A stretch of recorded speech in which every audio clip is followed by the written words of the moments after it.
do the live. First of all, I'd like to apologize to everyone for not going live and doing my live predictions because, like, a lot of people are not happy, to say the least, about that. It wasn't necessarily intentional. It was largely because there's so much that I have going on that it's one of the most difficult things to do because, believe it or not, I run this channel alone.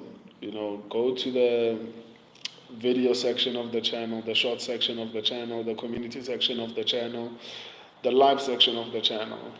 There's so many things that I'm doing on a daily basis on this channel that it's taking so much of my time. And not only that, I have a full-time job and I am busy with my clothing brand. So it's up a lot of my time. That's why I wasn't able to do a live breakdown of my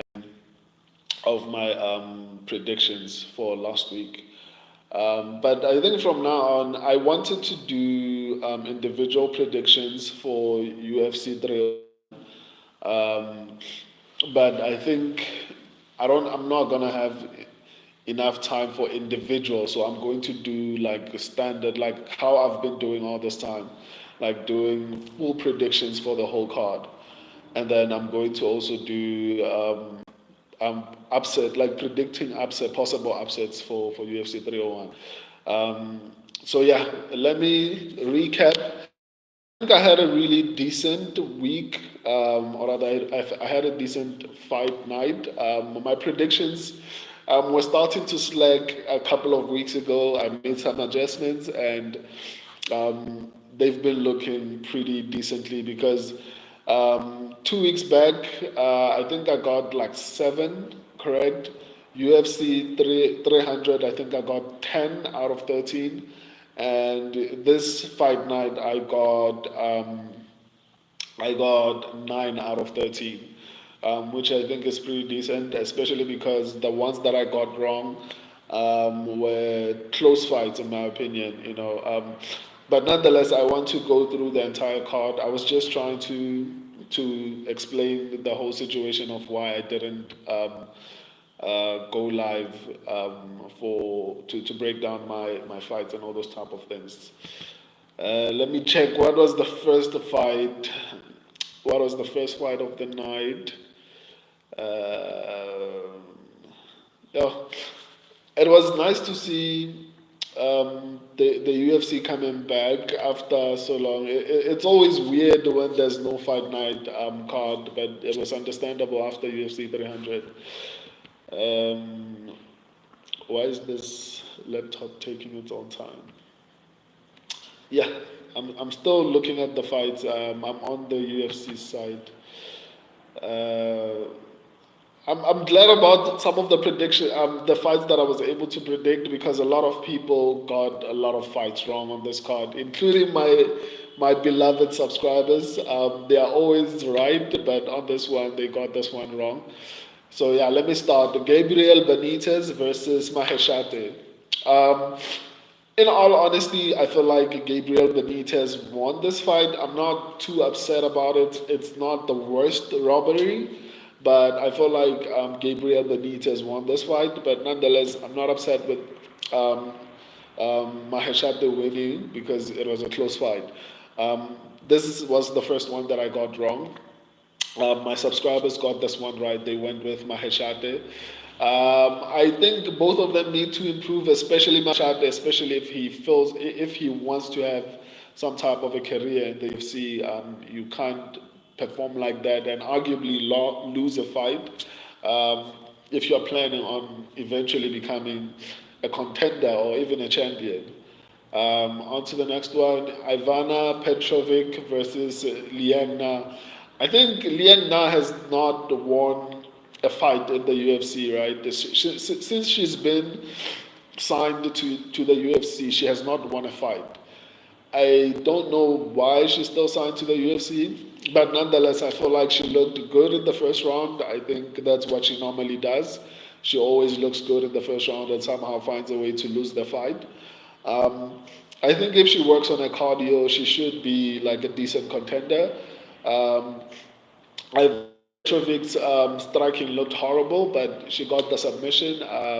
But nothing impressive for me. I got this one right. My subscribers also picked Ivana Petrovic. On to the next one. James Lon Top versus Chris Padilla. This one, I told myself if I got this one wrong, then I don't know how to predict fights, right? Because a lot of people were saying James Lon Top is going to win, right? And I picked Chris Padilla. My subscribers picked James Lon Top, and I picked Chris Padilla. I saw a lot of channels picking James Lon Top, and I was like, even on short notice. I don't feel like James Lantop is as good as people are making him out to be. I didn't understand the hype, and I can honestly say I was a little bit worried when I picked Chris Padilla because I was asking myself why are people so high on this dude on James Lantop because I don't feel like he's that good. But like I was even second guessing myself. Am I right to choose Chris Padilla? But you know what? I stuck with my pick, and I was right. Chris Padilla got it done, and I picked Chris Padilla. My subscribers got this one wrong, along with a lot of prediction channels. If you check a lot of channels, I think the only one that did slightly better than me is MMA Guru. He got one more correct than me. Otherwise, everyone else did horribly on this card. But anyway, my subscribers got this one wrong. I got it right. I love you, my subscribers. This is not a shot at you. I'm just happy that I managed to actually get this one. I picked Chris Padilla on this one. I think he looked sensational. I can't wait to see him on a full camp and performing against a higher end contender. Anyway, on to the next one. Manic Man versus Caitlin Souza. My subscribers and I picked Caitlin Souza. I was a bit surprised, Caitlin Souza looked levels above Manic Man, but for some reason she couldn't find the finish. I feel like maybe she was a little bit reluctant, or whatever the case is, or whatever her reason was for not trying to finish the fight, but she looked sensational, both on the feet and on the ground. Obviously, maybe defensively on the ground, but nonetheless, I think she looked really good. She looked sensational. If she can manage to find a way to finish fights and maybe increase her cardio a little bit, I think she's going to be a real threat in the strawweight division. My subscribers, once again, picked Caitlin Souza. We got this one correct. On to the next one. Dontel Mays versus Caio Machado. This one I got wrong, along with my subscribers. I honestly didn't think Dontel Mays was going to win this one, but he had a lot of power. He had a lot of speed. I feel like both of them were evenly matched in terms of speed, but I feel like power was coming a lot more from Dontel Mays. I think that's what ultimately won him because he was landing more impactfully. I think Machado should either decide to bulk up so that he can have some type of a frame for heavyweight, or just move down to 205 because he looked very small in that fight and it didn't look good on him. But anyway, on this one, this is another one that I got wrong. Out of the 13, okay, I got 9 correct, and then I got the 4 wrong. Yeah, I think so. So it's 9 out of 13. So this is one of the 4 that I got wrong. Dontel Mays versus Caio Machado. My subscribers also picked Caio Machado. On to the next one, Austin Hubbard versus Michal Figleg. Another one that I'm proud of myself for picking because a lot of people were writing off Justin Hubbard, and there was no robbery here. Anyone who says robbery is delusional. No disrespect to anyone, but it's delusion. Austin Hubbard clearly won this fight. A lot of people were picking Figleg, and like almost every single channel prediction channel was picking Fiblack, but I could see that Austin Harvard would actually get it done, even though I felt like it was a slightly close fight. I nonetheless felt like Austin Harvard was going to be able to get it done, and I was correct. Um, I don't want to criticize his performance too much because he just came out, he just came back from a loss. And considering that he was the underdog and he managed to win, I can't be too critical of him, but I think he needs to try and improve. But you know what? He got the W as the underdog, so I can't be too mad at him. My subscribers got this one wrong. I got this one right. On to the next one. Rani Yahya versus Victor Henry. I didn't expect Victor Henry to struggle this much against Rani Yahya. It's kind of like the situation with Mateus Gamrot versus Rafael dos Anjos. Am I correct in saying that? I think so. Yeah, that fight was too close for me, and it makes me question how good Gamrod is. But at the same time, when you look at how RDA looked in that fight, he looked sensational.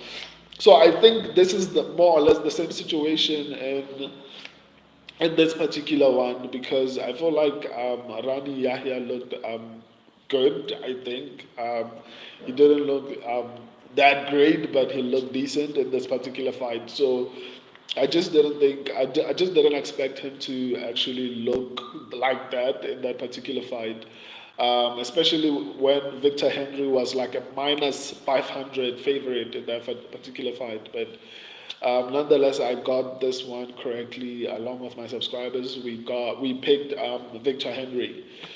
On to the next one, or the main card. Another one that I'm proud of. Another one that I'm proud of predicting.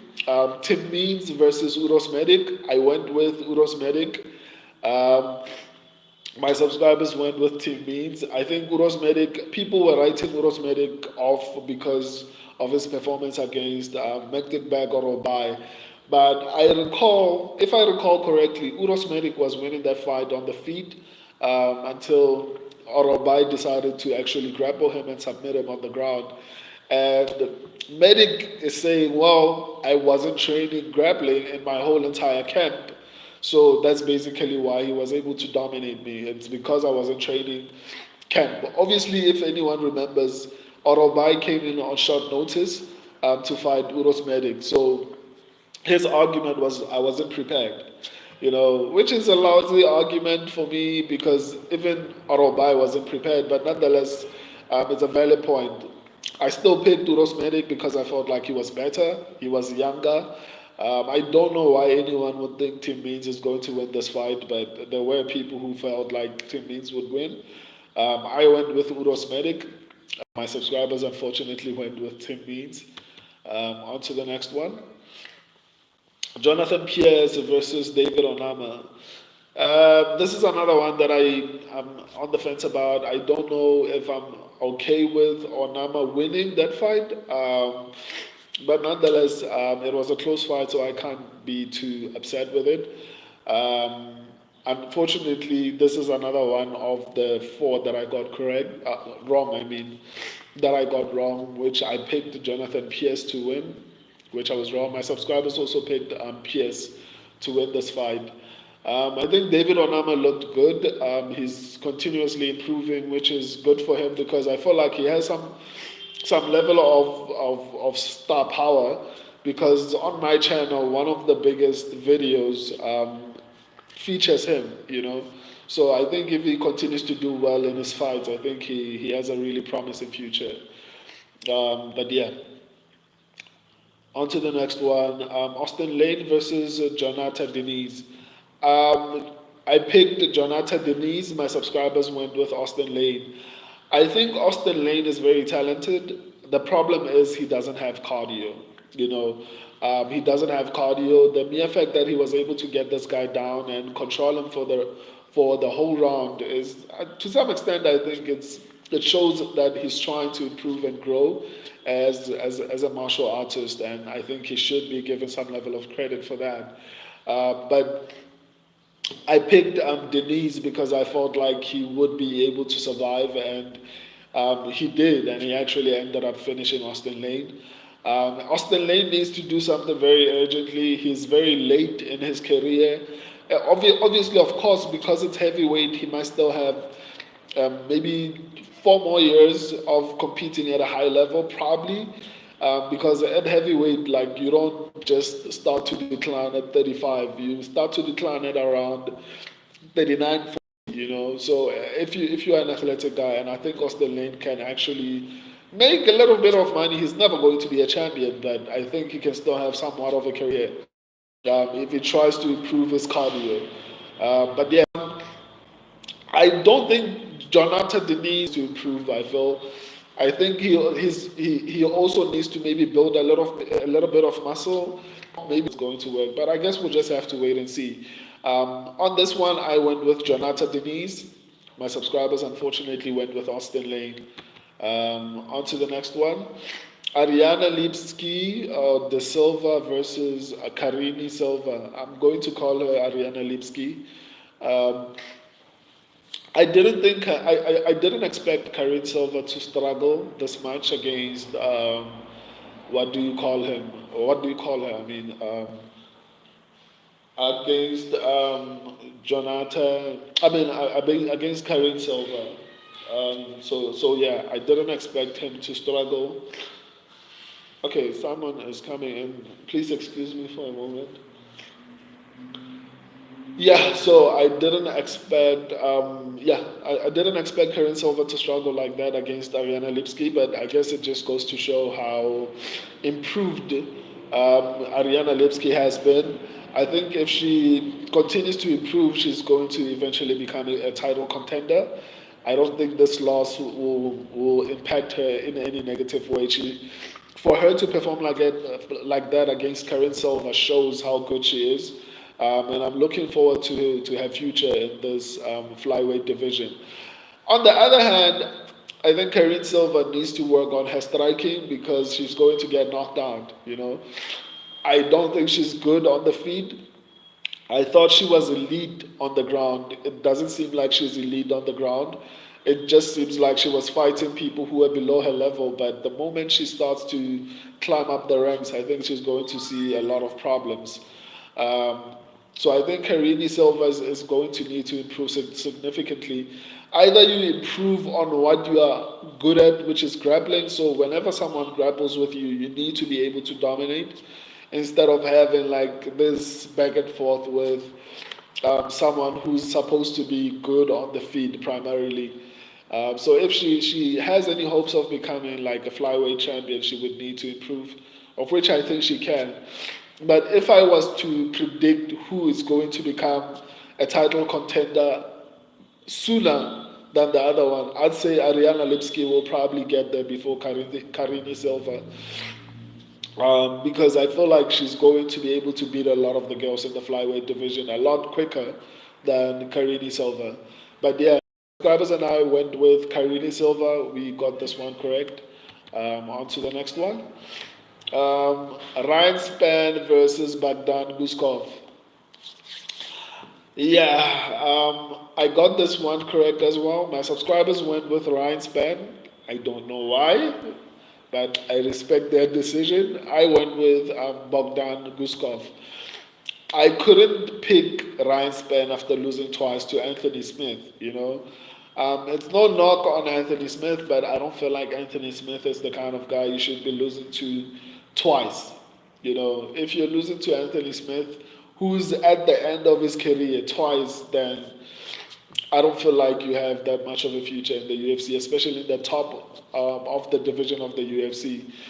I picked Bogdan because I felt like he had the power to end the fight, and I felt like he had the drive. He wouldn't necessarily give up, even if he was in a bad situation, which is basically what happened. I still feel like he needs to work on his defense because he gets hit a lot. And the higher you go, we be high man. The higher you go in the rankings, the more difficult it'll get for you to actually win these kind of fights. So I feel like he needs to improve significantly. Otherwise, he's going to get knocked out at some point because he gets hit a lot. Both defensively, he needs to work on his defense on the feet and on the ground. But nonetheless, I got this one correct by I picked Bogdan Guskov. The main event of the evening. This wasn't a great card, but I love MMA, so I'll watch anything. Um, Matheus Nicolau versus Alex Perez. I'm so disappointed in Matheus. My subscribers and I think a lot of channels picked Matheus Nicolau because I felt like he would be able to get this one done. But I remember in my analysis, I could see that the fight would be significantly closer than a lot of people were saying it. And good for Alex, man. I feel like he looked good against Mokaev, and he managed to get himself back into title communicate or rather conversations. He is back in the top five of the division. I still don't know if he's going to be a champion, but I guess we'll just have to wait and see. So yeah, I got 9 out of 13, and I got 4 wrong, and my subscribers got I think 6 out of 13, which is not great. But yeah, I worked on my prediction. I worked on my predictions, and I made sure that they are a little bit more accurate. And I'm going to continue doing that up until I get to a point where my average is 100%. I remember telling people last year who were criticizing my predictions and all those type of things. I was like, guys, my channel is 1 year old. You know, I'm going to continue to try and improve. I appreciate all of you for joining me. I'll see you when I do my UFC 301 predictions. Deuces.